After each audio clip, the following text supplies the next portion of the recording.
Hey, this is Lex, aka Smarmyclothes, with another What the Craft tutorial. Today I'll show you how to hem knit and stretch fabrics. A lot of times what happens when you try to hem a stretch fabric, especially something really stretchy like this rib knit, you get this sort of wavy lettuce edge effect. Sometimes people even do the lettuce edge on purpose by stretching the fabric as they hem it. But if you want your hem to lay nice and flat, it can be really annoying. And the problem here is that the machine is stretching the fabric as you sew. So how do we tell our machine to knock it off? Most sewing machines should have a little button on top, or a screw, that controls the amount of pressure coming from the presser foot. In my case, I release this button, and the presser foot will just barely sit on top of the fabric as it sews.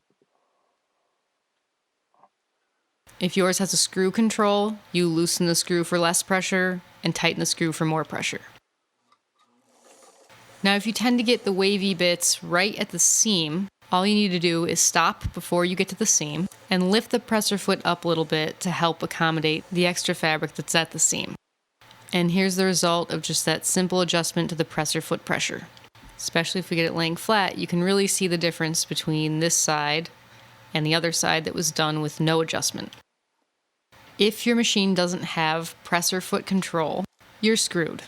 Okay, not really. I'd recommend sewing the hem with a piece of tissue paper between the fabric and the presser foot. And when you're done sewing the hem, you just tear the tissue paper along the stitching. And that's it for this tutorial. For more sewing and craft tutorials, subscribe to my channel.